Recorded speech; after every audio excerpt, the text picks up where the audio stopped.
tere, hea kuulaja, algab saade Õpime koos ning täna on sinuga ainult Karin Tõevere, kes on külla tulnud Lelet Aavikpardile Saaremaale ja Signe jäi mandrile oma pisikeste poegade eest hoolitsema.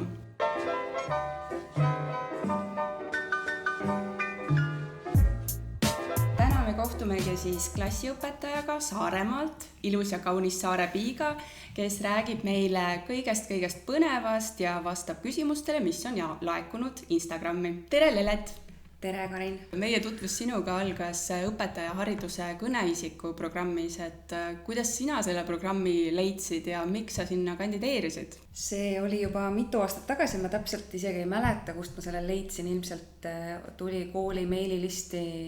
mingi tähtis kiri ja siis ma otsustasin kandideerida ja osutusingi valituks ja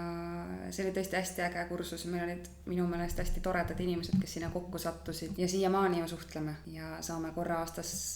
veel kokku ka, et igatahes väärt ettevõtmine. Aga millised olid sinu ootused ja mäletad sa näiteks seda introt ka, et kuidas sa ennast tutvustasid, et sinna programmi valituks saada, et mis sa enda kohta rääkisid? Ja sinna programmi saamiseks pidi enda kohta video tegema, aga mina ennast filmida ei tahtnud ja siis ma tegin nii, et ma õpilastest tehtud videodest tegin kokku ühe video ja siis kirjutasin sinna alla teksti, et mis mina arvan õpetajana, mis on väärtused, mida koolis edasi anda. Ja tundus, et see video toimis. Aga millised olid su enda ootused, kui sa sinna läksid? Ma arvan, et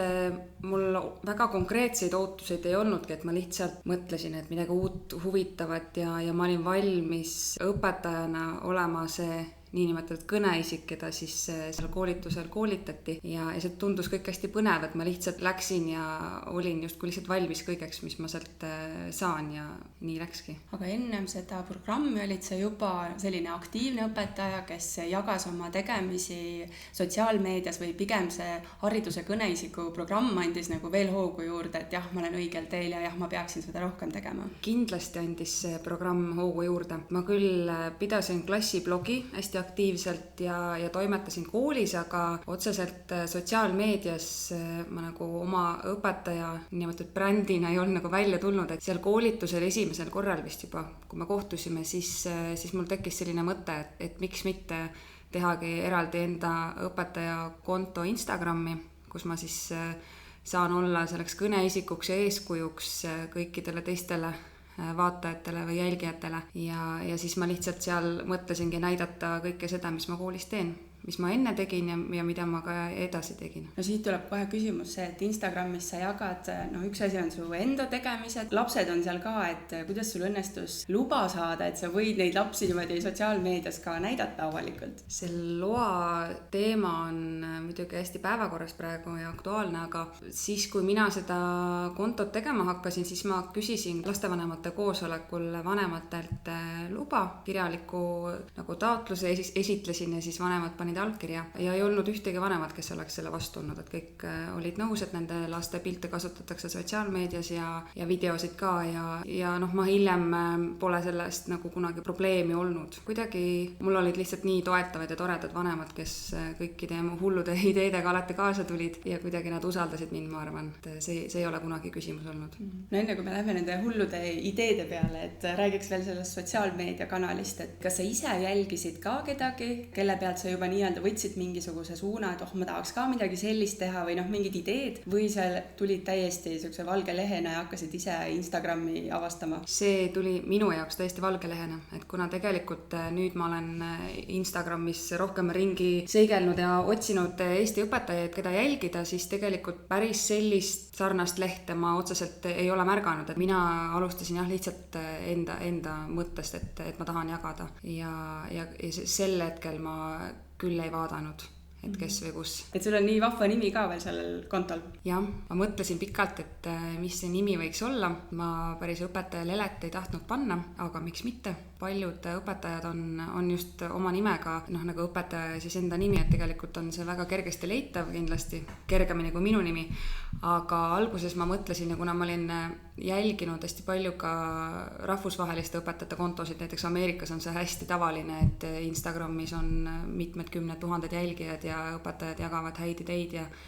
ja siis ma mõtlesin, et igaks juhuks teen sellise rahvusvahelise nime. Ja üks hea sõber mul pakkus sellise variandi välja ja mulle see väga meeldis, et see on siis Let's Study, see on nagu Let's Study, nagu et lähme või hakkame õppima.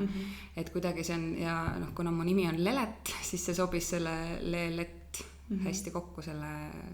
See on tõeline brändi nimi juba, et väga hästi siuke turunduskanal on ka väga hästi leitud. Ja sa ütlesid, et rahvusvaheline, et mis asi Ameerikas näiteks, et kuivõrd see erineb Eesti õpetajate jagatavast, et kas seal on erinevus? No kindlasti on need kontod väga värvilised, väga emotsionaalsed. Eesti õpetaja või inimene üleüldiselt, ma arvan, et ei ole nii avatud ja ma arvan, et ei peagi olema nii avatud alati. Aga jah, värvi on hästi palju ja kindlasti seda klassiruumi kujundust ja mingeid ideid jagatakse hästi palju, et mida ja kuidas, et see on selline Ameerika stiil. Et lihtsalt meie Eesti õpetajad ei olegi seda stiili. Aga mida veel jagatakse? Jah, pigem on see värv üleüldiselt, et hästi palju on kõike ja kuidagi, aga põnev ja kirev on see asi seal, et kindlasti on sealt ka mingeid nippe võtta. Sa ise vaatad ka mingisuguseid Eesti õpetajaid, kes on nüüd tulnud, et oskad sa mainida mõnda, et keda tasub ka järgima hakata? Kindlasti enne Instagrami minekut, et on ka ju Facebooki platvorm ja seal on, ma usun, et haridusvaldkonnas tuttav juba, kes on kuulnud, on õpetaja Reesi, et räppiv õpetaja Reesi peaks ta Facebookis olema, et kindlasti Facebookist ka otsida. Temal on YouTube'i kanal ka, eks ju? Just, ja, et kindlasti vaadake ja jälgige. Aga kuna ma ise olen Instagrami keskkonnas, siis sealt on mulle silma jäänud õpetaja Joana, see ongi niimoodi kokku kirjutatud. Siis on õpetaja Marja, näiteks õpetaja.marja on see kasutajanimi. Võime pärast need nimed sinna descriptionisse ka panna. Siis on Noor Karel, 1. september, õpetaja Jaana, siis mõned õpetajad veel, kes on Eesti õpetajad, aga on ka rahvusvahelise nimega, et on lihtsalt näiteks Teacher Liis või Teacher Angela ja siis veel selliseid haridusvaldkonna kontosid on hästi palju tegelikult kui otsida, et üks, mille loojaks või loomise juures ma ise ka olin, on õpiõpetajaks konto Instagramis, kus on juba päris palju jälgijaid ja seal on ka selline kindel tiim välja kujunenud, kes siis postitusi teeb ja nad mõtlevad hästi läbi, mida nad postitavad. Ja selle konto eesmärk on ka siis õpetaja elukutset populariseerida ja innustada noori õpetajaks õppima. Et see konto sündis ka, ma arvan... See oli meie lennust hariduse kõneisik, et see õpetaja maine jõuaks nagu suuremale publikule ja oleks nagu positiivsem. Täpselt, et seal selle konto juures ma ka toimetasin ja tegin postitusi, aga nüüd on aeg edasi läinud, et seal on teised inimesed üle võtnud selle asja, aga väga äge leht ka, kus siis erinevate Eesti õpetajatega kursis olla ja muidugi noored kooli õpetajad loovad homse, nipinurk õpetajatele ja nii edasi, et neid otsisõnadega on kindlasti hästi palju leitav veel. Aga mis on see ühine hashtag, et mis sa oled tähele pannud, et nii, see on läbiv kõigil? Ma ei olegi võib-olla niimoodi jälginud või vaadanud, aga mis ma ise kasutan, ongi lihtsalt õpetaja, millega leiab hästi palju, et või Eesti õpetaja ja seesama õpiõpetajaks hashtag, mida me leppisime kokku sellel kursusel, et me proovime igal pool kasutada, kes õpetajad on, et lihtsalt on leitav kergemini ühe hashtagi järgi. Aga inglise keeles on need hashtag'e ka hästi palju mingid kindlad, et ongi teachers, follow teachers ja midagi sellist. Need on jah selline rahvusvahelisele publikule rohkem. Kui me siin Instagramis praegu oleme, et mis on Instagrami siuke hea nipp, mida alustavale persoonibrändi ehitajale sa soovitaksid, et pange need kindlasti sinna Instagrami lisaks pildile. Oled sa midagi ise avastanud? Mina praegu näiteks viimane kord, kui ma su lehte vaatasin, siis ma mõtlesin, et okei, et mingisugused imelikud pildid tulevad, et see oli üldse Leleti stiil, et mis toimub, ja siis kui ma lõpuks su profiili vaatasin, siis ma nägin, et et on selline 6 kastikest ja alustan sügisel uue klassiga või uue lennuga. Näiteks selline asi, et kus sa sellise idee peale tulid või kuidas seda teha üldse, mis see idee ei olegi oluline, kuidas seda teha? No selle jaoks on palju erinevaid äppe, see on tegelikult hästi tavaline, et need, kes on sellised suuremad, mõjukamad suunamudijad, nende seina vaadates on näha, et mis nippe kasutatakse, et see sein visuaalselt ka nagu põnev ja äge välja näeks. Aga jah, ma olen nagu üritanud mõnikord oma seina mitte atraktiivsemaks muuta, aga lihtsalt, et oleks nagu mingisugused niinimetatud vahed või sa saad aru, et kuskilt algab üks teema või lõpeb teine, et uus ajajärg näiteks. ja et praegu näiteks see viimane postitus, millest sa rääkisid, et kus mul on siis 6 kast, et see on üks suur pilt, mis on lihtsalt 6 kastiks tehtud, et see on nagu minu jaoks ongi selline vaheetapp, et ma nüüd olin 6 aastat ühe klassi õpetaja ja selle klassi tegemisi ja toimetamisi ma siin Instagramis näitasingi, aga nüüd on see läbi ja siis ma mõtlesin, et ma teen sellise niinimetatud valge lehesei vahele, et siis ma alustan nagu uue klassiga ja siis on nagu kohe näha, et midagi on muutunud. Ja mis ma näiteks karantiini ajal tegin või koroona perioodil, kuna enam lastega kokku ei saanud ja väga mingitest üritustest pilte ei olnud panna siia, aga natukene ikkagi tahtsin seda kontot aktiivsena hoida, et siis ma hakkasin tegema miime ehk siis pilte, kus on mingi naljakas tekst juures ja siis ma panin lihtsalt neid miime ja tundus, et nad olid isegi päris populaarsed, et inimestele täitsa meeldisid ja väga paljud õpetajad just tundsid ennast nendest miimidel ära, et see nagu hoopis teistmoodi, aga samas ikkagi õpetajatega seotud, et ainult õpetajad mõistavad neid nalju ja tundus, et neile läks peale see asi. Ja siis, mis ma veel teinud olen, ma olen õpilaste näiteks mingid mõtteterasid või tsitaate näiteks kujundanud eraldi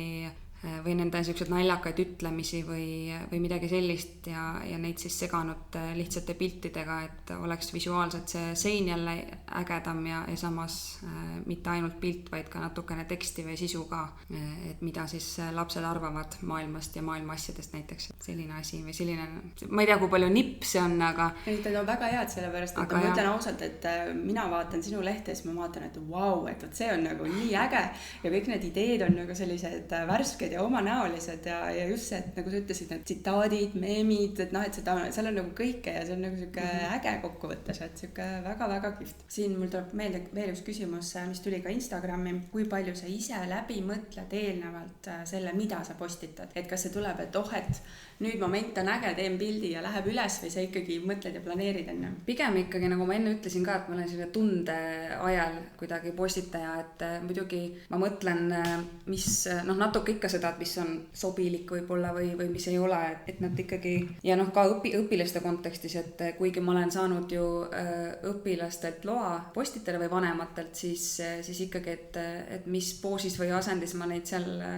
näitan, et see neile ka oleks mugav ja vastuvõetav, et siiamaani ei ole õpilased kunagi öelnud, et õpetaja, võta see pilt maha näiteks või mulle ei meeldi, et nad väga aktsepteerivad, et see valik on ilmselt neile sobinud. Ja pigem jah, just kui tuleb see tunne või õige hetk, et mulle meeldib olla selles osas spontaanne pigem. Üleüldse ma olen pigem selline spontaanne õpetaja, et see on kuidagi põnevam. Aga ma küsin, et palju sul jälgijaid on? Tänase seisuga on mul täpselt 400 jälgijat.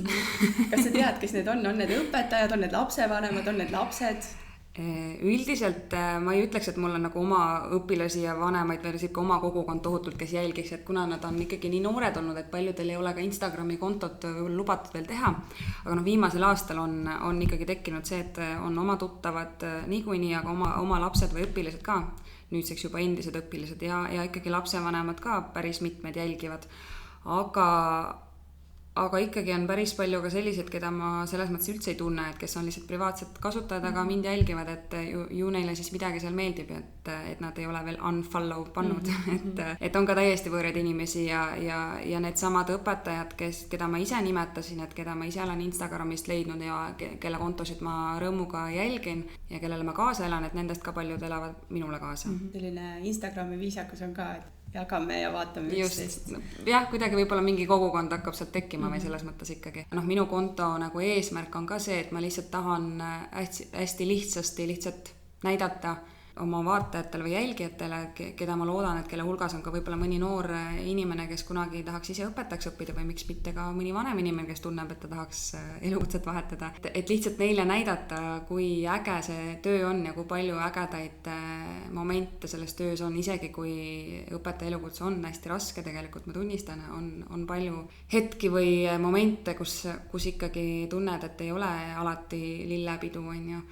Aga ikkagi nii palju ägedaid tegevusi ja kui ma ise see on nagu minu jaoks ka selline kroonika, et kui ma vaatan seda kontot, kas või nüüd, kui ma olen 6 aastat ühe klassiga olnud ja kui ma siia täitsa algusesse kerin, et kus me alustasime ja need hetked on kõik mu enda jaoks jäädvustatud ühes kohas, et seda on nagu tore vaadata, kui palju on ära tehtud. Ja siinkohal ma pean mainima, et see ei ole su isiklik konto, et see ongi selline õpetaja konto, et sul on 2 eraldi kontot ka Instagramis. Just, jah. Ja oligi nii, et ma tegelikult alguses ikkagi oma õpetaja mingid ägedamaid seikasid panin oma privaatsele kontole ja siis ma mõtlesingi,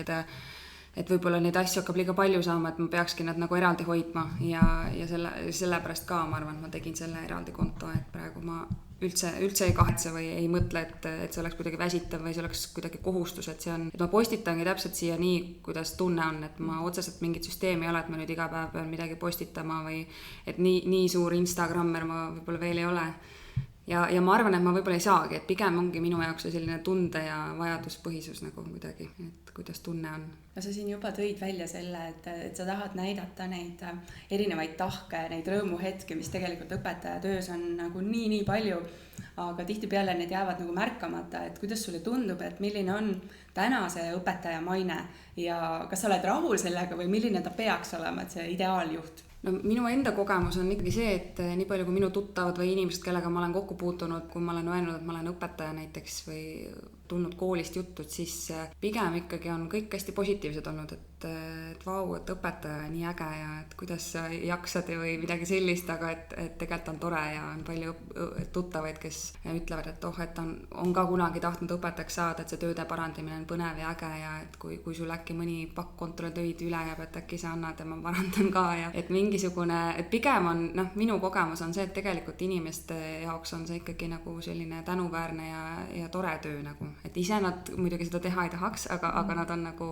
austusega nagu räägivad sellest minuga. Et see tundub siis neile nagu liiga raske? Ja kindlasti liiga raske. Jah, pigem on öeldud, et nii äge ja kõik ja või nad vaatavad minu pilte näiteks konto pealt, et vau, et mis te tegite või kus te käisite, aga et ise küll ei suudaks või kuidagi selline mõtlemine on jah. Aga ühiskonnas üldiselt, ma ilmselt olen selle õpetaja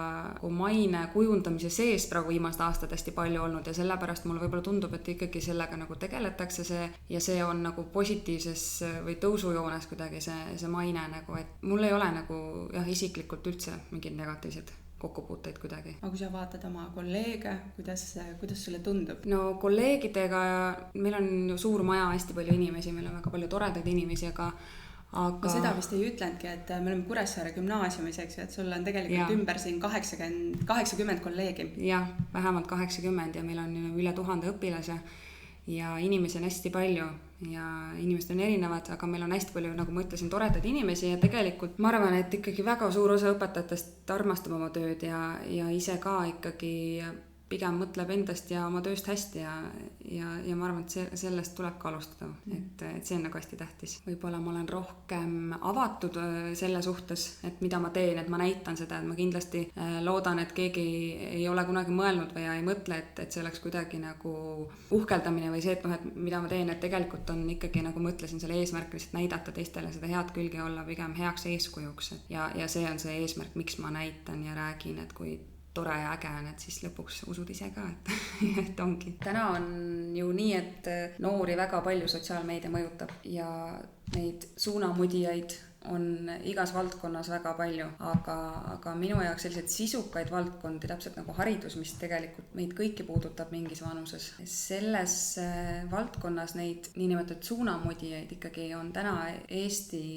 kontekstis vähe ja mulle meeldib mõelda, et mina olen üks nendest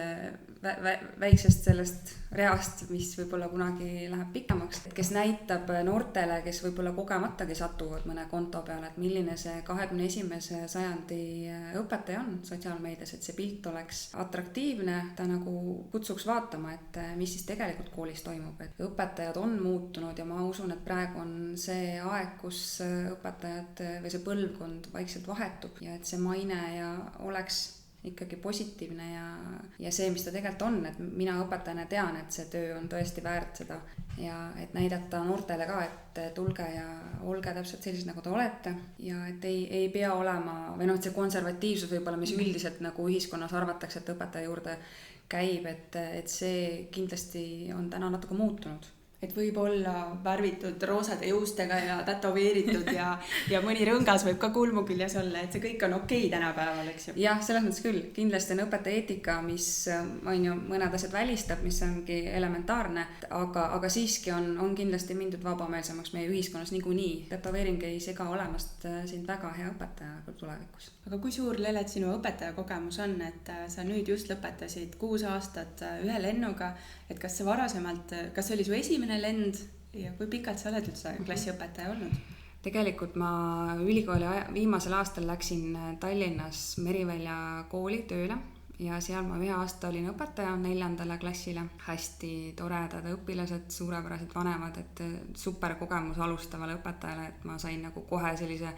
poweri sealt, et minusse usuti ja see oli selles mõttes tagantjärgi veel, mida aeg edasi ma mõtlen, et kuidas mul ikka vedas selles mõttes, et kool oli äge ja kõik oli kuidagi täpselt soosis kõike seda, et ma jätkaksin õpetajana. Ja siis ma tulin, elu läks nii, et ma tulin Saaremaale elama ja siis ma kohe tulingi Kuressaare gümnaasiumisse, ma olen ise siin koolis ka käinud tegelikult gümnaasiumis ja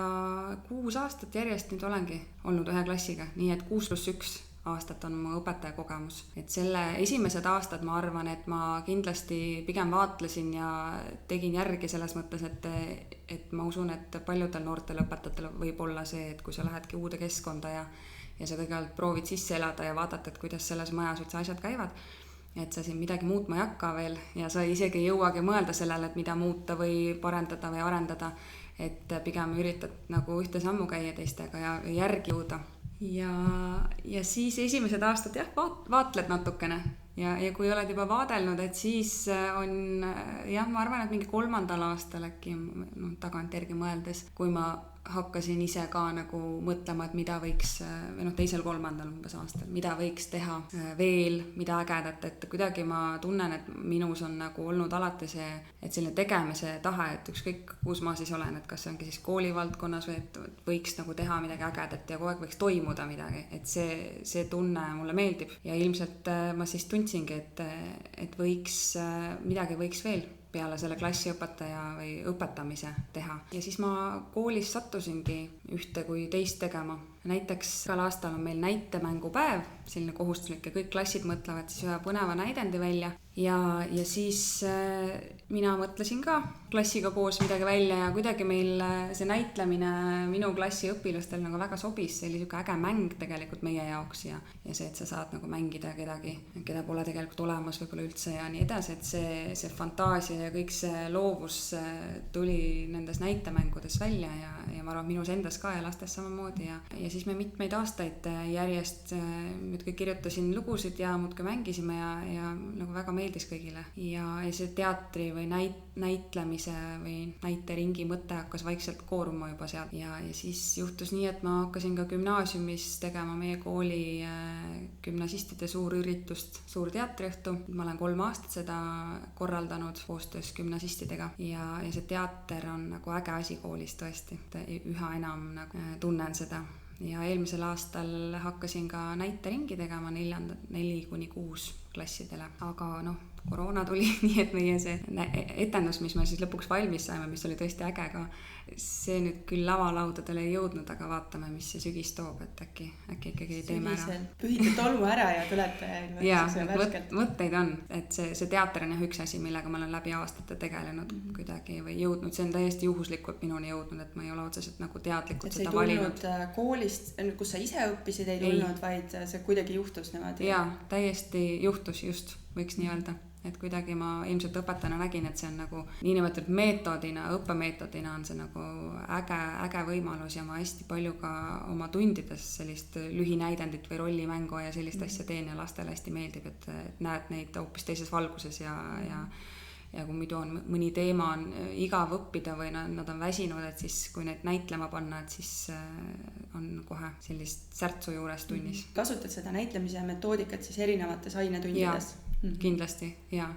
tõesti, mu enda klass on sellega hästi harjunud, neile väga, väga meeldis see ma usun, nii palju, kui ma tagasisidet olen saanud. Vaadates sinu seda Instagrami kontot, siis sealt jookseb see näitlemine nagu läbi ja laste näod on sellised, et seal ei ole mingit kahtlustki, et neile meeldis see. Aga vahepeal ma kirjutasin endale siia sellised märksõnad, et sa mainisid, et sa tulid Merivälja koolist ja see oli nagu super kogemus, et selline alustavale õpetajale nagu väga hea kasvubaas, et mis need asjad olid, mis sa tundsid, et võt, et nüüd alustav õpetaja, see oligi see tugi või et võt, see ongi need põhjused, miks ma ikkagi jäin kooli ja miks ma olen siin ja et ma olen elus, sest väga paljud alustavad õpetajad ju vajavad seda tuge, et mis need elemendid on siis? Ilmselt oligi see, et lihtsalt see muidugi juhus, et seda ei saa kool pakkuda, et sul on nagu sellised toetavad lapsevanemad, et kohe esimene lastevanemate koosolek, mis seal koolis toimus, ma sain pärast koosolekut mitu kirja, kus ma nägin, et inimesed üritavad mind toetada, vanemad, et tubli ja kõik on hästi ja tuleb tore aasta ja et selles mõttes see andis tohutult jõudu juurde, et lihtsalt vanematele võib-olla, kes kuulavad ja kelle laps hakkab kooli minema, et tegelikult see on õpetaja jaoks hirmus tähtis. Ja eriti veel noore õpetaja jaoks, et ta saab selle kindluse, et lapse vanemad usaldavad oma lapsed sinu kätte. Ja kui sul juba selline nagu tugi taga on, siis sealt on nagu edasi minna hoopis kergem. Aga kindlasti ka kooli juhtkonna kontekstis ma mõtlen praegu, et seal Merivälja koolis ma olin ka kunstiõpetaja 6. klassidele ja kuidagi direktor märkas minu seda indu seal, et ma seal panin mingisuguseid kunstinäituseid üles, mida polnud pikka aega seal koolis tehtud ja selle najalt andis nagu mulle justkui õigusi juurde, et mine ja osta näiteks kooli vajaminevaid kunstivahendeid ja kuidagi nagu ma nägin või tundsin nendest käikudest või nendest sammudest, mis ta tegi, et tema usaldab mind väga ja see andis ka hästi palju enesekindlust noore õpetaja jaoks, et okei, et see, mis ma teen, et on õige ja seda märgatakse ja ta tõesti märkas seda ja tunnustas mind. Et need asjad, ma arvan, selle ühe lühikese aasta jooksul olidki need, mis nagu praegu on ka meelde jäänud väga. Teine asi, mis sa mainisid ennem jutu sees, oli see, et sa jõudsid justkui ringiga tagasi oma gümnaasiumisse, kus sa ise õppisid. Ma arvan, et koolil on see ka päris hea tunnustus ja õpetaja mainele üldse, et õpilane jõuab tagasi oma kooli, et mis tunnetega sind nagu, või mis sa tundsid, kuidas sind vastu võeti siin, et oli pedagoog, et näed, et meie Lelet on tagasi või et issand jumal, et kas ta nagu ei jõudnudki mujale, kui jõudis tagasi siia. Jah, kuna ma ise olen tegelikult põhikoolis ehk 9 aastat käinud maakoolis, Kärle põhikoolis, siis need 3 aastat, mis ma siin gümnaasiumis olin, siis need kolleegid, kelle ma endale täna sain, et nende õpetajatega ma ei olnud tegelikult üldse kokku puutunud, kuna meie maja on tõesti väga suur. Gümnaasium ja põhikool või vähemalt algklassid toimetavad küllaltki eraldi. Aga see, et ma siia kooli tulin, lihtsalt oli ilmselt selline pakkumine või selline aeg, kus oli siia õpetajat vaja. Ja teiseks Kuressaare gümnaasiumis on väga palju vilistlasi, et see on ilmselt sellele koolile suur kompliment, millega pärast tahavad siia kooli paljud tagasi tulla õpetajaks, et seda on olnud enne mind ja pärast mind päris palju. Ja lihtsalt tulin tagasi, aga õpetajad ei tundnud ka mind, need algklasside õpetajad, et selles mõttes ei olnud nagu seda, et sa oled tagasi Lelet, on ju. Et mõni oli lihtsalt võib-olla näinud või kuulnud, aga pigem, kuna meie gümnaasiumis oli 6 paralleeli sellel ajal, see oli Eesti suurim lend, siis nendest 6 gümnaasiumiklassist meil oli säravaid inimesi palju, et me ei olnud kindlasti kõige tagasihoidlikum, aga ilmselt ma algklasside õpetajatele ei olnud kuidagi meelde jäänud. Et selles mõttes ma ikkagi oli tore alustada justkui puhtalt lehelt. Aga lähme siis selle kooli juurde. Teil on õpside klubi. Kuidas see sündis, kes sinna kuuluvad? Mis te teete seal? Meil on õpetajate selline vabatahtlik kokkusaamise klubi, kus me siis tahame arendada ja parendada oma kooli, Kuressaare gümnaasiumit, ja see klubi sündis niimoodi, et mina olin ka just noore õpetajana tulnud kooli, võib-olla 2 aastat koolis olnud ja minu mentor, meie kooli õpetaja, eesti keele ja kirjanduse õpetaja Marit Tarkin tuli minu juurde ideega, et võiks sellise klubi luua või sellise koha tekitada või tal mõte oligi see, et lihtsalt, et õpetajad saaksid nagu päriselt koolielu arendamisse vabatahtlikult panustada, et me ei peaks tegema või täitma neid pabereid, mis on nagu kohustuslikus korras meile antud, või me lihtsalt tõesti tahame midagi ära teha. Ja see ei ole lihtsalt kohvi joomise koht, vaid sinna juurde kuulub ka sisu. Ja siis Marit on selline visionäär ja mina siis lõpuks hakkasin tal järgi käima, et teeme ikka selle asja ära, et väga hea mõte ja lõpuks kuidagi see siis 2 meil sai tehtud. Aga ma arvan, et meie vundamendiks on ikkagi Marit siiamaani, et tema on see, kes kokku kutsub või siis jagab sõna, et nüüd teeme nii või naa ja tänaseks oleme juba mitu aastat koos käinud ja ma arvan, et seal on niimoodi mitteametlikult paarkümmend õpetajat, kes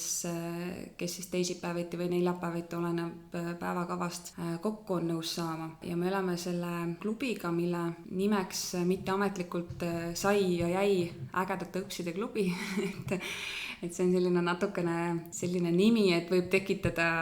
küsimusi, et kas need õpsid, kes siis seal klubis on, et kas need on ägedad ja teised ei ole, aga kindlasti me ei ole kunagi nii mõelnud, et me usume, et kõik õpsid on ägedad, kes ise arvavad, et nad on ägedad ja me oleme iga aasta sügisel alati kutsunud kogu kooli pere uuesti, et kes tahab tulla meie klubisse kaasa rääkima, siis kõik on alati oodatud ja et me oleme nagu alati andnud võimaluse ükskõik millal kõikidel liituda ja meiega kaasa rääkida. Aga jah, see nimi lihtsalt tuligi sellest, et mõte oli nagu kuidagi, et teeks sellise klubi, kus on ägedad õpsid koos ja kuidagi sealt see jäi, et see kindlasti ei ole me kunagi kellelegi liiga tahtnud teha, aga me ei ole ka nagu osanud seda praegu muuta, et nii ta on nagu jäänud niimoodi kõnekeeles. Aga mis me teinud oleme seal klubis on see, et alustasime kohe koolis hariduskohvikute korraldamisega. Tegime hariduskohvikuid õpilastele, lastevanematele, kohviku formaadis küsida vanemate arvamust, muresid, rõõme kuulata, et mida koolis parendada, arendada ja samamoodi noortega ja siis me oleme nüüd läinud edasi selle sama formaadiga ka lastevanemate koosolekute korraldamise peale, et eelmisel või üle-eelmisel aastal ei mäletagi enam täpselt, oli 10. klasside koosolekud olid selles formaadis, arutleti koos 5. klasside koosolekud ja eelkooli koosolek samamoodi. See mõte on nagu meie klubist välja kasvanud ja mitmed lennud on seda kasutanud ja tundub, et edukalt. Ja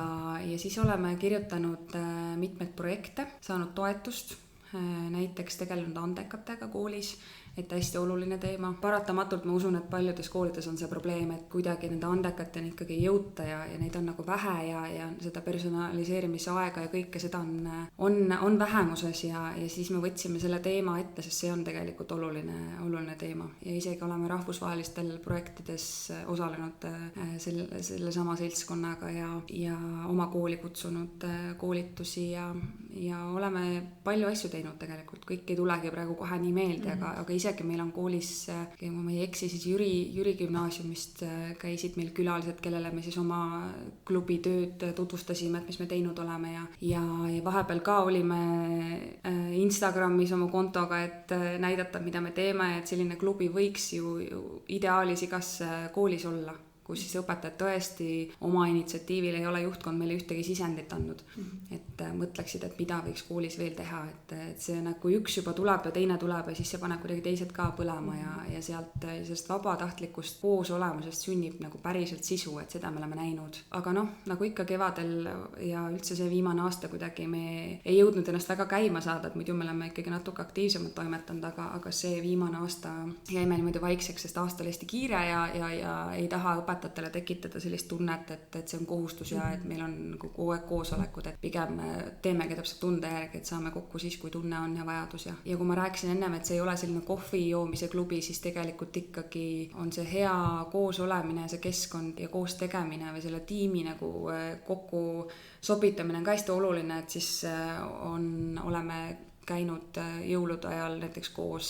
toidu valmistamise koolitusel või ka isegi selliseid asju teinud ikkagi vahelduseks. Et mitte lihtsalt pika laua taga ei istu, vaid ikkagi tegutsete, et aktiivsed õpetajad on koos. Sa ütlesid, et juhtkond teile mingit sisendit ei anna, aga kas juhtkond on uurinud, et mis mõtted teil peas on, et on teil mingeid ideid või mis te tahaksite mingit abi, et pakutakse seda ka juhtkonna poolt? Otseselt abi võib-olla ei ole, et kuna me seal omaette toimetame, aga meil on see teadmine, et juhtkond nagu aktsepteerib meie tegemisi ja juhtkonnale see sobib ja meeldib, et see andekate arendamine näiteks ja seal ikkagi tuleb ka ju mingi sisu või mingisugune niinimetatud produkt, et mis me siis teeme, et see on ju kõik kooli heaks ja ma arvan, et need õpetajad kõik, kes seal on, rääkides õpetaja mainest, et on kõik sellised õpetajad, kes tõesti armastavad oma tööd ja nad tahavad oma kooli heaks midagi ära teha, et see on, ma arvan, suur asi. oma kooli armastada ja see, miks see peaks juhtkonnale sobima. Ja see on justkui nagu oma klassi töö kõrval nagu selline teine väljund, kus sa saad ennast siis oma andeid ja panustada, et see on nagu hästi oluline, nagu sa ütlesid, kus sa alustasid koolis, et sul oli see kunstiteema, et sa läksid, ostsid mingeid tarvikuid, et sa tunned, et sul on teine roll veel koolis, et see on oluline. Ja, et see on jälle, ongi, et sa oled kuidagi vajalik ja sul on nagu jah, ongi, et sa saad paljudes asjades kaasa rääkida, sa saadki sellest kooli arendamises kaasa rääkida, et minu jaoks on see iga aasta üha olulisem olnud, et kuidas see Eesti kool, kuhu ta liigub, meie haridussüsteem üldse, et see on justkui muutumises, aga ikkagi kool on alati ju, võiks öelda pea 10 aastat taga alati sellest, et nüüd on nagu muudatus, aga kuidagi see koolisüsteem ei jõua järgi sellele, et lihtsalt see ühiskond või noored lähevad eest ära ja me küll räägime juba ju aastaid lõimumisest ja kõikidest paljudest teemadest, mida peaks või võiks teha, aga päris 100% ikkagi veel kohal me ei ole ju. Aga see on, mõnes mõttes on see paratamatu, nagu sa ütled, et see 80 õpetajad, 20 on sellised aktiivsemad, see mõnes mõttes ongi oma kooli suunamudijad ja näitajad, kes veavad ees seda vankrit ja see võtab lihtsalt aega, et kõik toimiks. Issand, kui äge, et sa teed nagu nii palju, ja me ei ole veel selle klassijuhatamise ja õpetamise juurde üldse jõudnudki, et aga kas sul nagu isiklik elu on ka või sa oledki elad siin koolis, et mis su hobi siis Lelet on, et ongi su hobi ja töö on kool või? Keegi küsis just hiljuti ka minu käest, ma lihtsalt pidin ennast tutvustama, et mis mu hobid on ja siis ma mõtlesin, et mul on kindlasti hobisid, ma olen laulmisega tegelenud eluaeg ja ma käin kooris laulmas. Sport ikka natukene käid jooksmas või jõusaalis või mängid squashi või midagi, aga et see ei ole selline igapäevane tegevus. Aga siin tulebki see, et kui ikkagi koolipäev on pikk olnud ja kui sul on nagu tahe teha midagi, siis sa oledki 2 tundi kauem tööl näiteks ja see on su enda vaba otsus või valik, sest ma olengi jõudnud sinna, et ilmselt mu töö on natuke ka mu hobi, et mulle mingisugused nüansid väga nagu meeldivad ja mulle meeldib nendega tegeleda ka vabal ajal. Et ma arvan, et iga algklasside õpetaja on natuke selline meisterdaja tüüpi, selline, et talle meeldib kirjutada ja kaunistada või olla sellist tüüpi inimene. Ja neid asju, kui sa oledki sellist tüüpi, siis neid asju sa saadki nagu tööl ka teha, et kuidagi see käib töö juurde või otsida mingid materjale, et see tegelikult mulle hästi meeldib, kui mul on aega, siis mingid materjali kokku panna, otsida, leida uusi ideid, et see on nagu selline sütitav, et see on põnev, et siis sul on jälle mingi uus asi, mida teha näiteks klassiga või et see on justkui mu hobi, et ma justkui ei pea seda tegema, et mul on ju olemas kõik asjad, aga et tahaks midagi uut ja põnevat, et see ja näiteks tehnoloogia valdkonnas midagi siduda või otsida midagi, et see on kõik põnev minu jaoks ja see nagu otsest ei ole töö. Juhu ja hingega ikkagi õpetaja. Täna on meil siuke arukordne saade, et ma olen sisuliselt, ma olengi üksinda siin täna intervjueerin Leletit. Signet minu kõrval ei ole, aga tänu sotsiaalmeedial on nii vahva see, et me juba eelnevalt panime sinu tutvustuse üles ja palusime kuulajatel ja saate järgijatel esitada sulle küsimusi ja mõned küsimused siis ka. Ja üks selline küsimus, mis praegu siia hästi sobiks, oleks Triinu Pääsikult, kes küsib Leletilt, et milline oleks sinu ideaalne tööpäev? Oma ideaalset tööpäeva ma kuskil hiljuti just kommenteerisin ka ja kirjutasin sellest. Ma usun, et lihtsuses peitub võlu. Ma ka õpetajana ongi mõnikord sellised päevad hästi toredad, et kui sul ongi siuke hea tuju, sa tuled kooli, kõik õpilased on hästi toredad, kuidagi kõik sujub, et sa teed nagu klassiga koos midagi, teil saab nalja, see on mingisugune tegevus, õnnestub suurepäraselt ja siis lähed vahetundi ja mõtled, et issand, kui äge tund oli ja lähed võtad õpetajat toast kohvi ja räägid kolleegidele, et tead, kui äge, mis me tegime ja kui hästi meil läks ja siis jagad rõõmu ja teised tunnevad rõõmu ja kuidagi selline päike paistab ja mõnus on ja vahepeal meil on siin kooli ümber on hästi ilus kooliaed, et väga ilusad ja toredad päevad on alati, kui saad õue minna, kas vahetunnis või tunni ajal ja kuidagi selline lihtne, aga kõigil on nagu hea olla, et ma arvan, et sellised päevad, neid päevi on tegelikult päris palju, aga see on selline päev on, mis ma ise tunnen praegu, mul tuleb kohe see tunne nagu peale esimesena, mida ma tahan kirjeldada, et see on nagu see, et lihtsalt kõigil on hea olla, õpilastel on ja mul endal on ja kolleegidel ja kõikidel on kuidagi see selline positiivne olemine. Siis selline küsimus, mida su õpilased oma algatuslikult õpiksid, kui sa oleksid ühe päeva nähtamatu? No, ma olen näinud seda ühe korra, mis oli ka jälle selline väike, aga armas asi, mida nad oma algatuslikult olid nagu minult õppinud, aga seda kasutasid seda oma algatuslikult. Meil on alati klassis olnud see, et kuna õpilasi on palju ja mõnikord on vaja midagi jagada ja ja ei jagu või midagi, et siis see loosi võtmine on meil selline klassikaline, et alati kui kuskil on midagi üle või et no üks komm on keegi leidis kuskilt, et juhei, võtame loosi, kes selle endale saab. Ja meil on isegi virtuaalne selline loosiratas, kus siis nimedega nad valivad üksteist ja see on hästi tore. Ja siis, kui me ükskord läksime kuskile õppekäigule ja nad pidid komme jagama, aga 3 kommi jäid pakist üle, mingi võistkonna auhind oli. Ja siis nad nagu, tavaliselt mina olen siis see, kes ütleb nii, nüüd võtame siis loosi või midagi, aga mina olin kuskil eemal ja vaatasin, et las nad siis ajavad selle asja ise korda. Ja nii tore oli näha, kuidas nad olidki, et nii, nüüd kõik rivisse ja me hakkame loosi võtma ja nad nagu tegidki selle kuidagi nii õiglaselt ja ägedalt ära ja siis ma nägingi kõrvalt, see oli nagu nii väike asi, aga see oli nii tore näha, kuidas nende jaoks see võrdsus ja õiglus on nagu hästi oluline ja see oli natuke neile nagu külge jäänud ja nad ise ajasid selle asja korda ja kõik olid rahul. Sinu väärtused ja põhimõtted klassiõpetajana, et mis on need alustalad? Kui ma enda klassi peale mõtlen, jah, see klass, keda ma nüüd 6 aastat õpetanud olen, et see on kõige suurem kogemus, et selle põhjal võib järeldusi teha aga mis ma nagu olen neile alati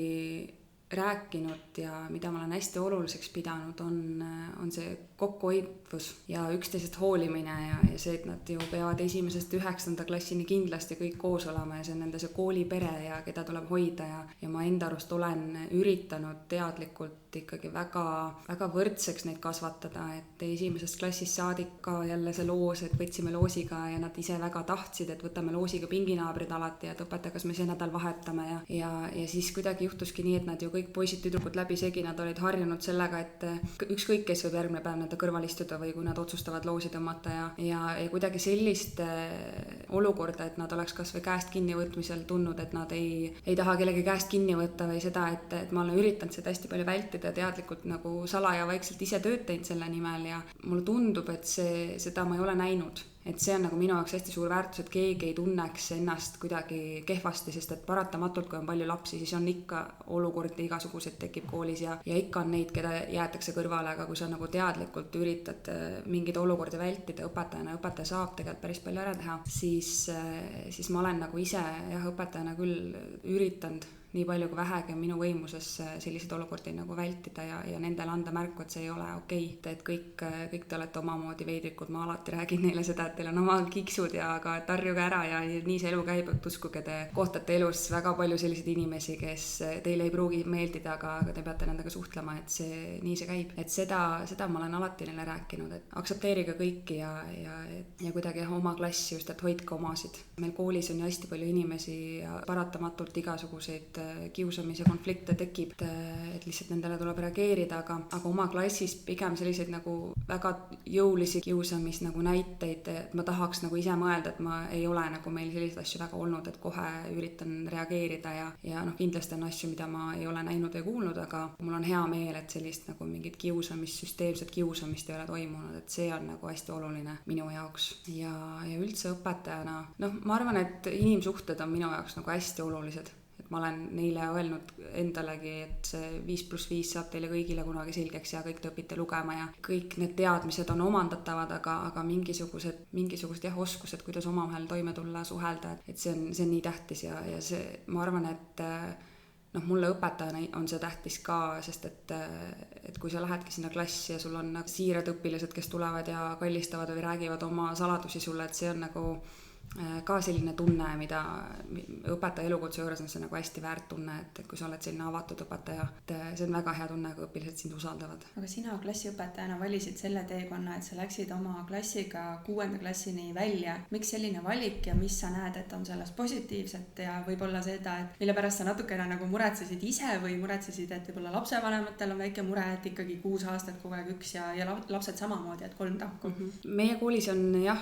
kooliastme kaupa muidu õpetamine, et on 1.–3. ja 4.–6. ja nii edasi, aga kuna klassiõpetajad on ju 1.–6. klassi valmidusega, et me võime 6. klassis ka anda kõik aineid, siis tegelikult päris palju saavad õpetajad ise otsustada, oleneb lennust ja oleneb sellest, mis õpetajad teatud aastal on nagu saadaval, et mõnikord saavad õpetajad kohe edasi minna ja mõnikord siis peavad ikkagi alustama 1. klassist. Ja kuidagi läks nii, et see aasta, kui mina alustasin, siis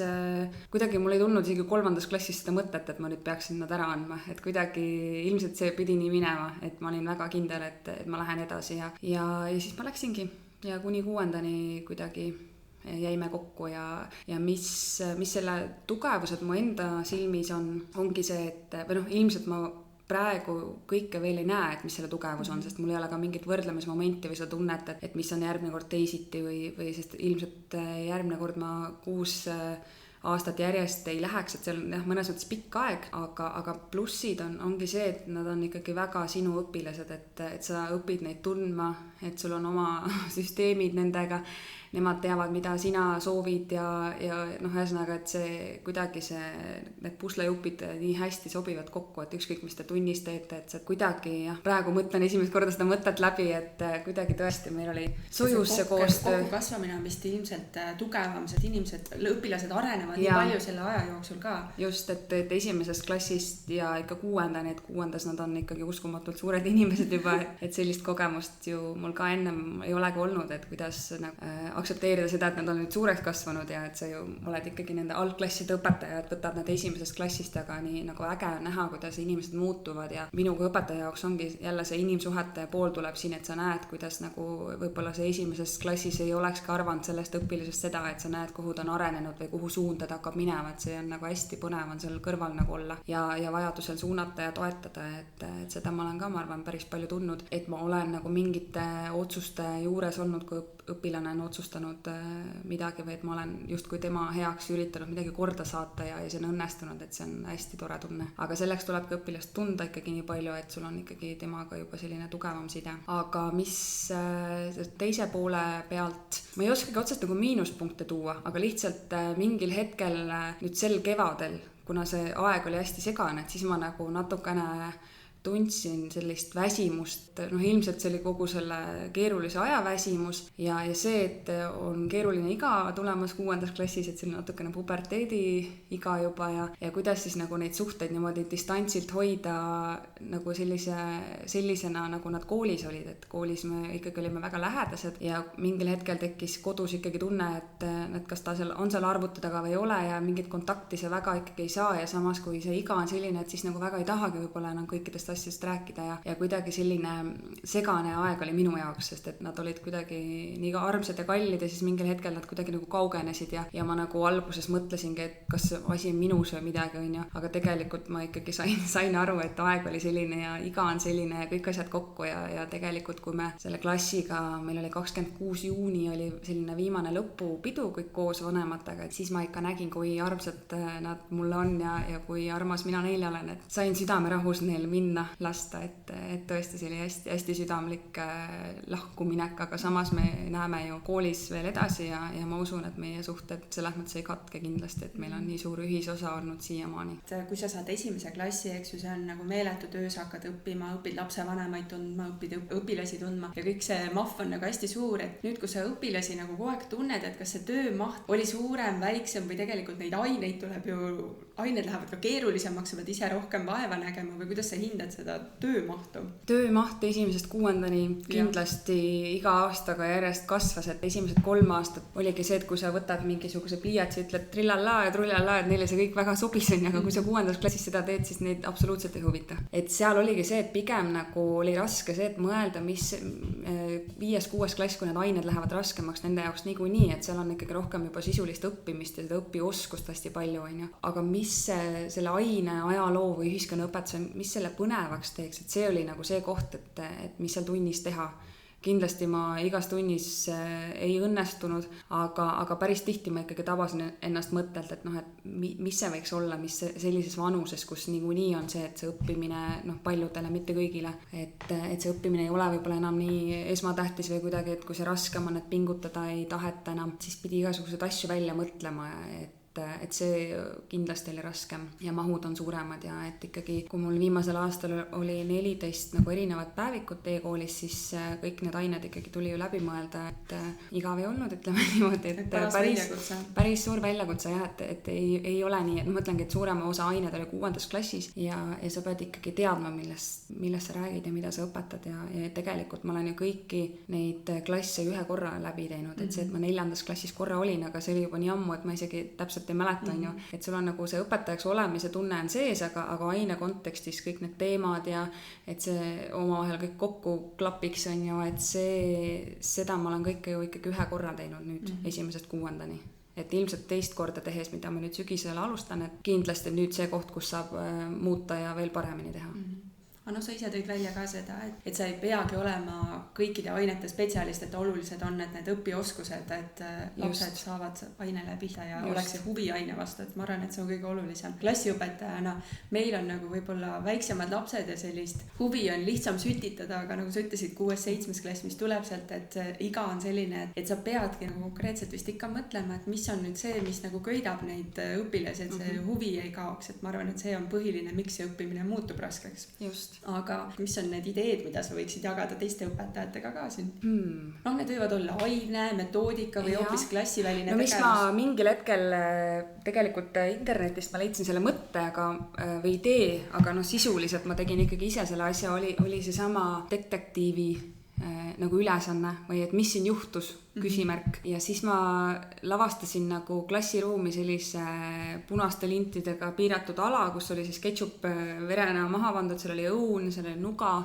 rahakott, plaaster, raha, mingisugused detailid ja nuuskpiiritus isegi oli seal, et natuke segadusse lapse ajada, ja nemad siis tulid gruppidena klassi, et mis siin juhtus ja pidid siis leidma lahenduse. Tegelikult selle töö eesmärk oli nagu rääkida või näidata neile, et sa näed nagu ühte asja, aga tegelikult see ei pruugi nii olla, et me järeldame, aga me ei saa järeldusi teha, kui meil ei ole konkreetseid tõendeid. Ja kuidagi see, et nad pidid oma väiteid sõnastama, et mida nad arvavad, miks siin juhtus ja kuidas nad saavad seda tõestada, et pigem nagu see mõte, et pärast oli väga põnev analüüsid, et nad arvasid, et juhtus see, iseenesest nad saavad isegi seda nagu tõestada, et võis nii olla, aga samas ikkagi nii ei juhtunud, et sa kunagi ei tea, et seal oli nagu hästi palju õppimiskohti, et see oli selline põnev ülesanne nendele endale, et tõesti, mis juhtus, et see selline nagu uurimine on ju lapsele alati väga põnev. Mis aine raames sa tegid seda? Seda ma tegin eesti keele raames vist, ma arvan. Aga ma olen seda ka täiskasvanud inimestele teinud rahvusvahelistes projektides ja mul on see isegi inglise keelde tõlgitud, ja täiskasvanutele ka väga meeldis see. Ja neid variante, mis võis juhtuda, oli hästi palju, aga ma päris nii hirmsaks selle asjaga läinud, et tegelikult oli lihtsalt poiss, kes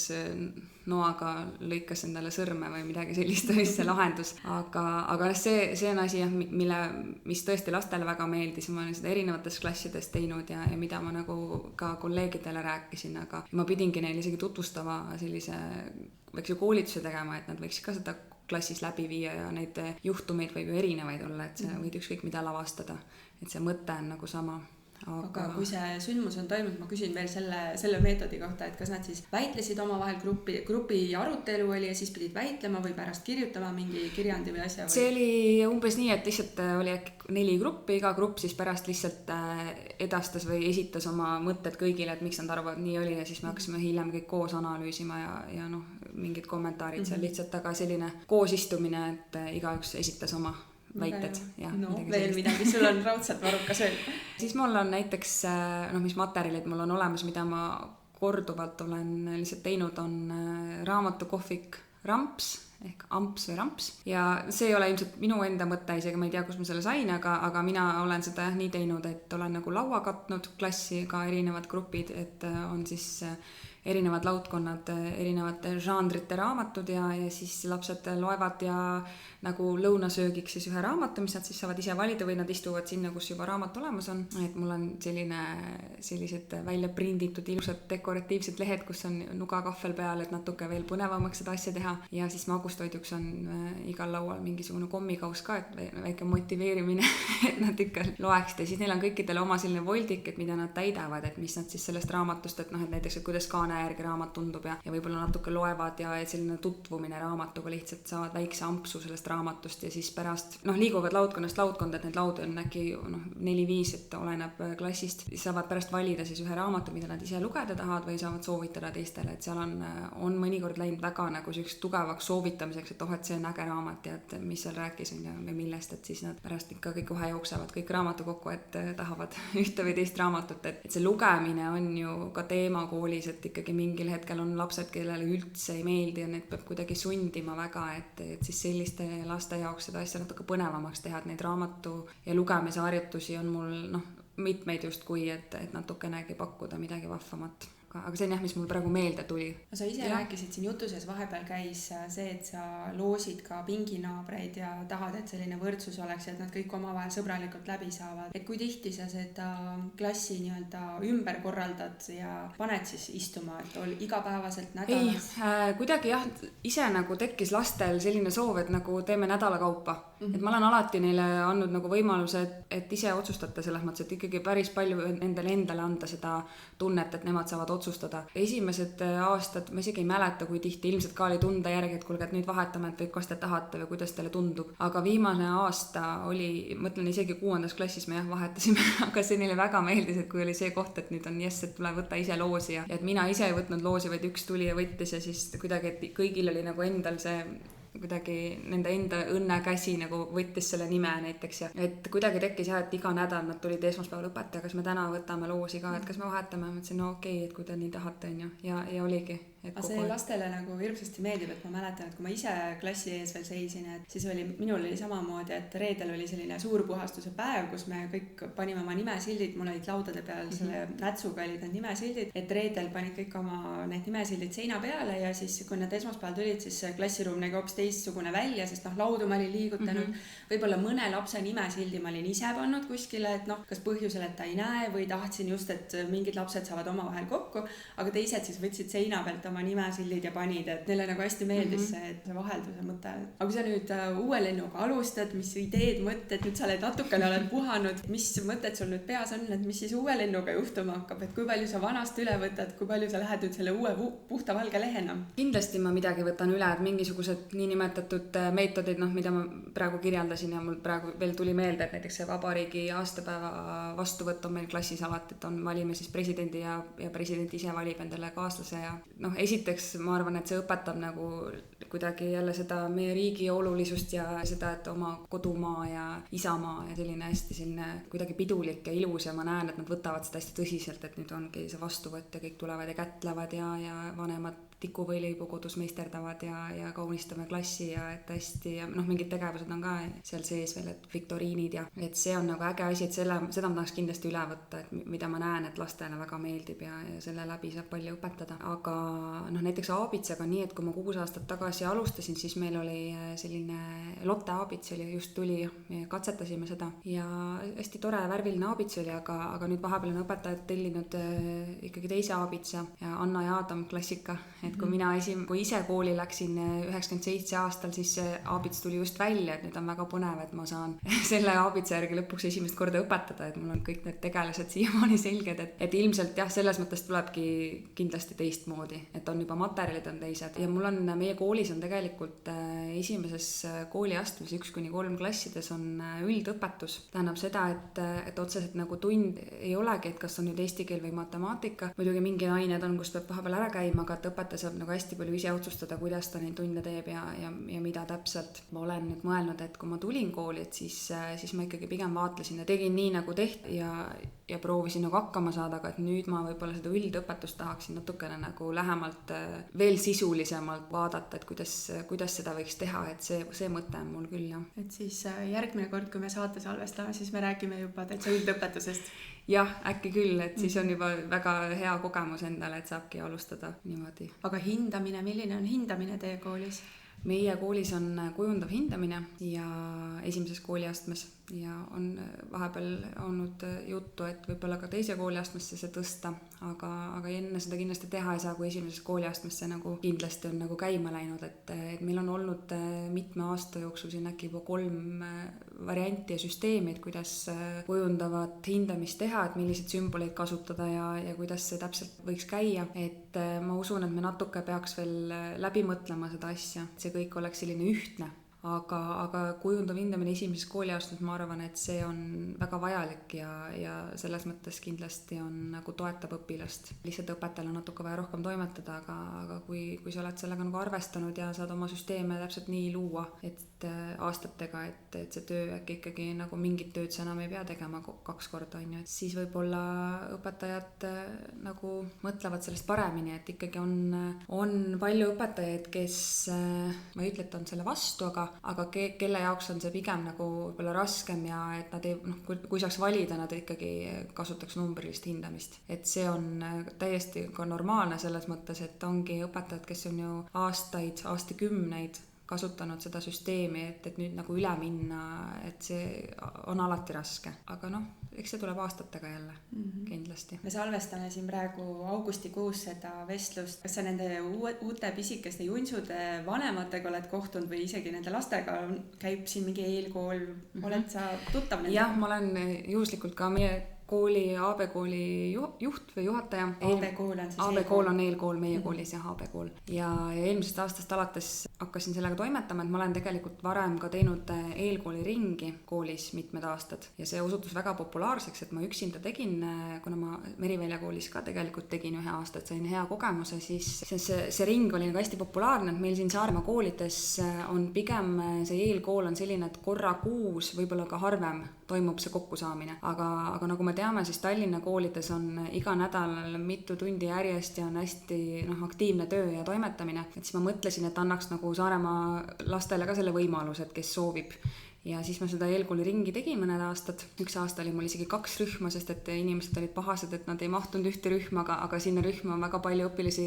korraga ei taha võtta, et seal on ikkagi endal väga palju vaja tähelepanu pöörata neile. Ja siis eelmisel aastal me tegime siis meie kooli AB kooli ringi natuke ümber, et tegime ka nii, et üle nädala kohtusime nendega ja meil oli 5 rühma, hästi toredad õpetajad ja igas rühmas siis 14 õpilast. Minu käes olid kõik need andmed, et kes lapsed tulevad ja ma jagasin need rühmadesse loosi teel, et siis need nimed on mulle tuttavad, et kui meie koolis on nii, et kuna meil on hästi palju õpilasi tahab meie kooli tulla ja siis meil jagatakse klassidesse õpilased loosi teel. Et see ei ole minu idee,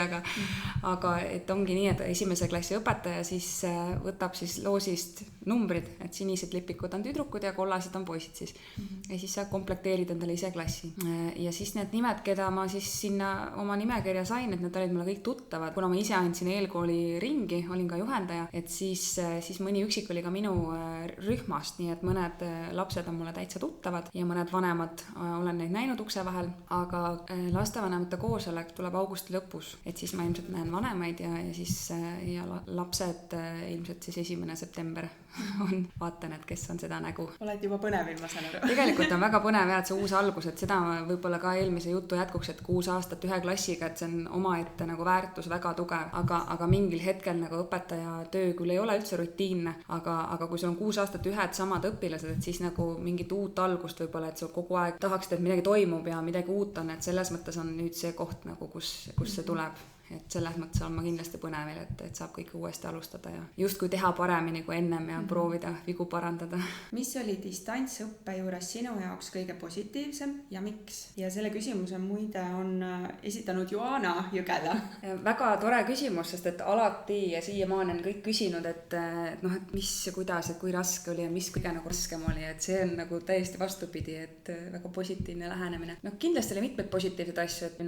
see, et ma ikkagi saingi korra aja maha võtta, et ma tundsin see kevad ja kõik läks hästi kiireks ja kuidagi see, et sa said ennast korra nagu süsteemi ja vaadata, et kus ma nüüd olen ja mida peab nagu tegema, et see koht oli võimalik sellel ajal. Et sa said ise toimetada niimoodi iseseisvalt, et see mulle meeldis igas mõttes, et ma sain ise oma aega reguleerida ja tore oli see, et ma nägin nagu mingeid õpilasi mitte teises valguses, aga ma nägin, et milleks nad on iseseisvalt suutelised või isegi kui nende pere aitas või keegi vahet ei ole, aga lihtsalt, et mõned õpilased olid mulle üllatuseks, et nad olid nagu hästi tublid ja toimekad ja väga tugevalt tuli nende kohusetunne välja. Et see oli nagu rõõm näha seda veel lõpus, et neid omadusi lastel. Ja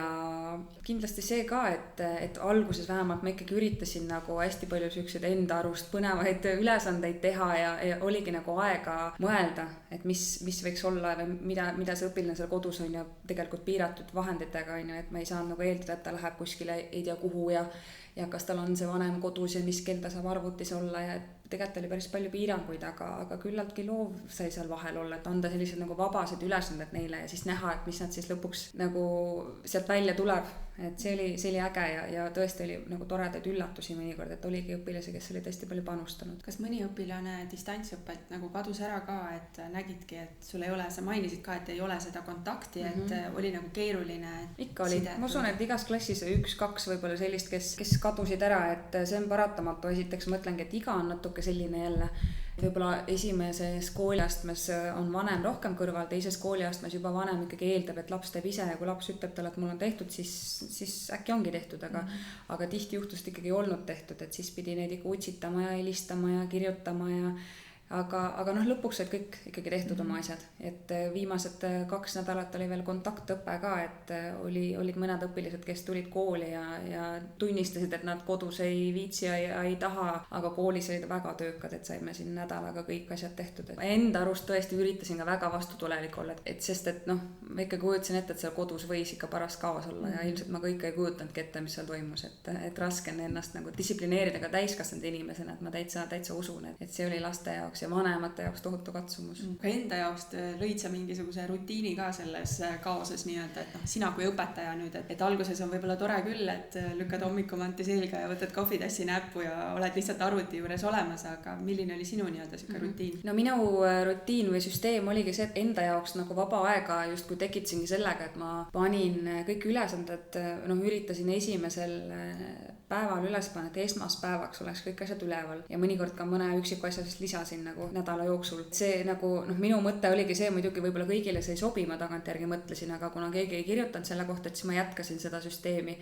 Et oligi see, et esmaspäeval see õpilane kõik need ülesanded kätte, et mul on Drive'is mingisugune kaust, et kus siis kõik terve nädal oli kirjas, et siis hakkad vaikselt nokkima siit, et ise tead, kas sa teed siis esmaspäeval ja teisipäeval kõik asjad ära, kui sa oled hästi tubli ja siis ülejäänud päevad puhkad või sa teed iga päev midagi. Kogu aeg oli see nagu olemas, mida nad peavad reedeks tegema. Said esmaspäeval juba teada seda. Et ma nagu oletasin ja eeldasin, et 6. klass, et nad juba nagu suudavad seal ise toimetada. Aga mul oli ka 4. klassid näiteks, nendele mõnele ei sobinud see, et nemad tahtsid iga päev täpselt, et oleks nagu kirjas, sest ma hiljem sain teada, et e-kooli vaates on vist selline asi, et kui sa paned nagu reedese tähtajaga asja, siis ta jääb kuskil hästi kaugele peitu, et seda ei näegi õpilane üldse, et seda ma sain muidugi hiljem teada. Et ühesõnaga mingisugused tehnilised probleemid kindlasti olid, et oleks saanud veel parendada ja seekord võib-olla teeksingi teistmoodi kindlasti midagi veel. Aga mulle endale nagu toimis see süsteem ja mulle tundus, et üldiselt ei olnud ka lastel nagu minu klassi, isiklikult klassilastel nagu midagi, et nad vaatasid sealt üle, nad said terve nädal vaadata, et mis neil on tehtud, mis tegemata ja pidid ise nokkima ja muidugi ma alguses käskisin neil ka päevaplaani teha, et pange siis oma plaani on ju, aga see päevaplaani tegemine on uskumatult raske nende jaoks. Oligi näha, et mõni oli ikkagi teinud selle plaani lihtsalt, et mulle ära saata ja siis ma üritasin sealt tee ikka uuesti, et kasuta päriselt, et see tõesti toimib, sest ma ise tegin endale ka esimesed nädalad seina peale sellised teisvaldatava plaani, et mida ma nüüd üks päev või teine päev teen, et see tegelikult jubedalt aitas. Aga seal ongi see, et seal ikkagi peab vist lapsevanem olema natuke kõrval ja ütlema, et kuule, et pane see, tee seda, et nad ikkagi seda oskust veel ei ole, aga eks nad visati ka ju külma vette, et nagu meid kõiki. Just. Nii, ja siis on Merlinilt küsimus. Võttes arvesse distantsõppelt saadud kogemusi, mida plaanib sügisel õppetegevuses teisiti teha? Kuna mul on hästi erinev algus nüüd, et 6. klass ja distantsõpe ja 1. klass ja koolis, et nendega tähe õppimine, et see on hoopis teine tera, aga ma mõtlen, et praegu mul on nagu selles mõttes raske mõelda, et see 6. klassi distantsõpe ja kuskile mingite kavade mõtlemine, et see 1. klassis ma peakski kõik teistmoodi tegema, et seal ei toimiks see, et nad ei ole üldse iseseisvad, nad ei saaks, nad ei oskagi isegi päevikusse ju kirjutada, ikkagi suunatud oleks see kogu info oleks vanematele ikkagi, sest laps iseseisvalt seal ei toimeta veel, et kui ma isegi teda ju ei oleks näinud näiteks, on, et 1. klassis oleks hästi, hästi raske ja ma loodan, et see ei juhtu nii, et nüüd sügisel hakkab distantsõpe ja õpilastega, keda ma isegi ei tunne, et see võib päris keeruline olla, et seal oligi ilmselt see pluss, et 6. klass, 6 aastat ma tunnen neid lapsi, ma tean, et kui ta ära kaob, kus ta võib olla või kuidas ma ta kätte saan ja ma tean, miks ta võib ära kaduda, ma lihtsalt tean seda last läbi ja lõhki, aga kindlasti peab ju igaks juhuks olema kõigeks valmis, nagu elu on näidanud. Videoõppe ja kindlasti, et videosid ma tegin ka ja ma nagu tegin lihtsalt ekraani videosid, salvestusi hästi palju ja rääkisin juurde, et pigem sellist asja kasutaksin kindlasti edasi, kui oleks vaja. Kas teie kool on nii-öelda mõelnud juba mingisugused sellised stsenaariumid valmis, et kui juhtub, et okei, olukord ei pruugi nii hulluks minna, et kõike kinni ei keera, aga on mõelnud näiteks, et õpilased käivad 3 korda nädalas koolis ja mingitel päevadel on e-õppepäev. Olete te arutanud mingeid versioone?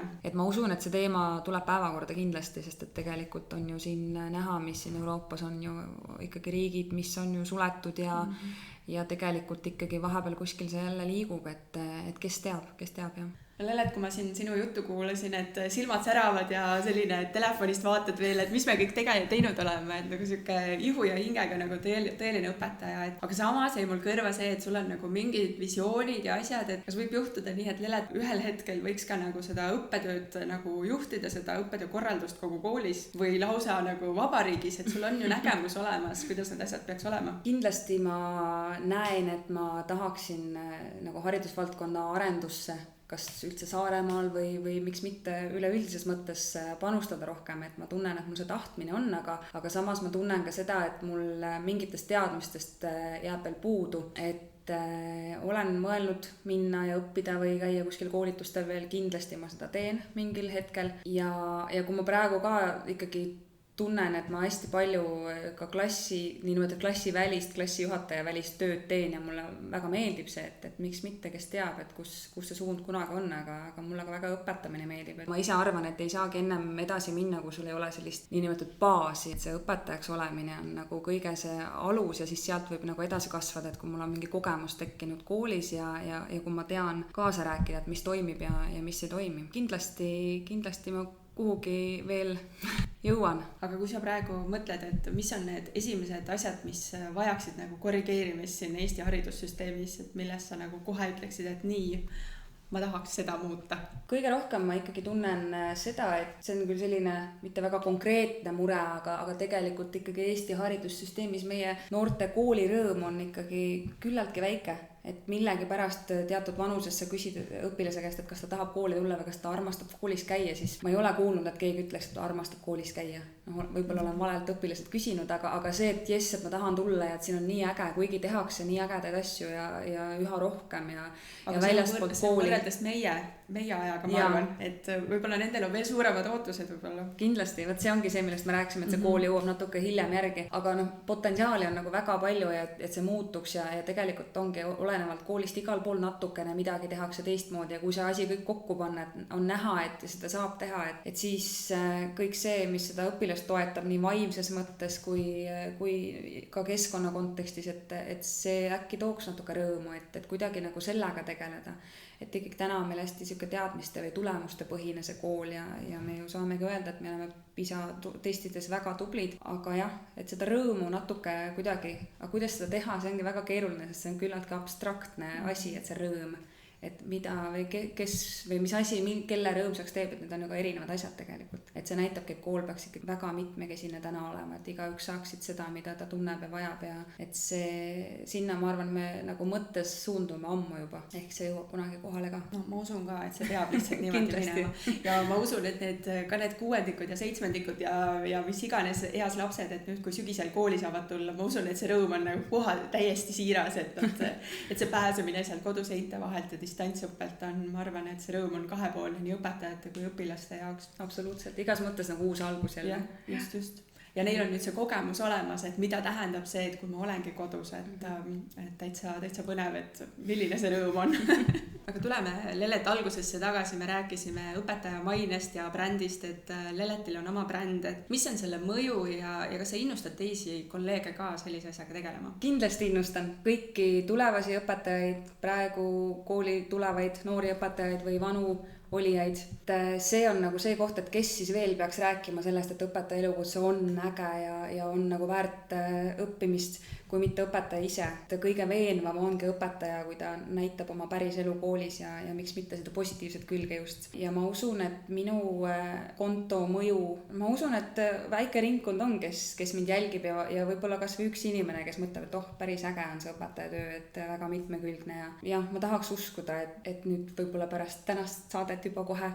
on mõni noor õpetaja, kes mõtleb, et miks mitte näidata ja olla eeskujuks, et see ongi hästi oluline, olla see positiivne eeskuju, sest et sotsiaalmeedias liigub meil täna hästi palju eeskujusid noortele ja kõiki neid ilusaid pilte vaadates seal ongi, et ma tahaks ka, aga miks mitte võtta eeskujuks see, et keegi vaatab ühe noore õpetaja kontot ja mõtleb, tahaks ka, vot see oleks nagu see, kus ma tahaks jõuda. See tõeline maasikas. Ja siis on see ühine konto ja hashtag on see õpiõpetajaks ja tasub selle kontoga ka liituda ja ühendust võtta, et kajastada ka seal. Kas või proovida seda. Just, miks mitte alustada sealt, et kui sa veel oma kontot ei taha teha, et siis selle konto alt kindlasti on võimalik mingeid postitusi teha, kui sul on mida jagada. No nii, suured tänud, Saarepiiga Leelet. See väga vahva saade oli ja palju-palju rõõmu siis kogu õppeaastasse nii sulle, sinu kolleegidele kui kogu Saarele. Aitäh! Aga järgmise korrani ja kuulmiseni!